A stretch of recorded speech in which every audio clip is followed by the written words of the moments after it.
We're going to start today with a big question, and you don't have to answer it right away, but do you really clearly know what you want? And you might say immediately, yes, of course I do, but it's still worth asking because most people don't actually know what they want.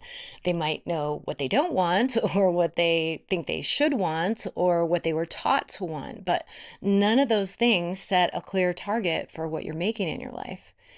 And they don't line up with the energy of success because it's hard to make anything meaningful or take meaningful action without a clear signal, and extremely difficult to reach your goals if what you're working for isn't in alignment with what your heart really wants or fueled by true desires. So if you don't know what you want, everything you're doing just kind of turns into busyness, and most of your thoughts on that subject turn into noise. And it can get really easy to start confusing desire with conditioning.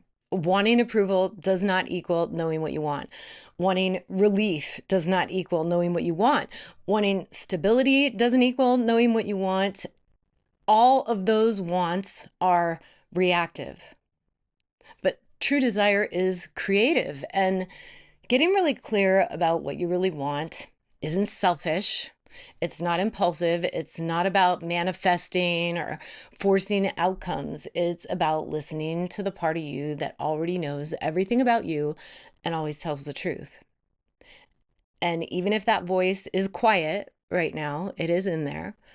There is a part of you that's always paying attention and storing little bits of information about everything in your physical experience and everything that's happening in your inner world. And this idea of uncovering your true desire is something that you can actually study.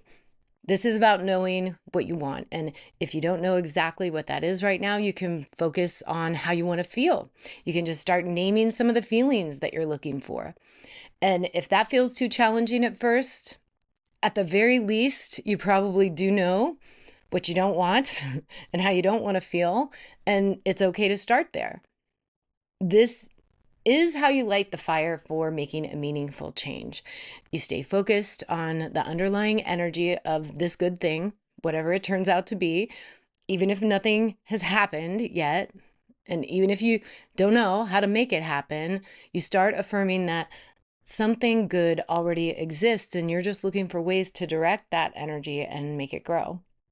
Plans for making something new in your life don't always have to start out set in stone. You can just start exploring ideas and considering all kinds of possible outcomes without any limitations. Your mind is such an incredible workshop. So let creativity take the lead whenever you can, knowing that almost everything in the physical world is born in the imagination. So you start asking yourself, what do I want more of right now? What do I want less of right now? What am I avoiding or wish I didn't want? And what's good for me and what's not? What's there that makes me happy and what doesn't or isn't? Those are all great places to start. And there's no pressure to decide anything. You're always allowed to change your mind. You're always able to choose again and start over.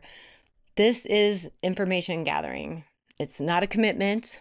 Wants can change, and the patterns that you uncover here will probably matter more than any answers ever could. The feeling and the energy of the goal is usually more important than the goal itself.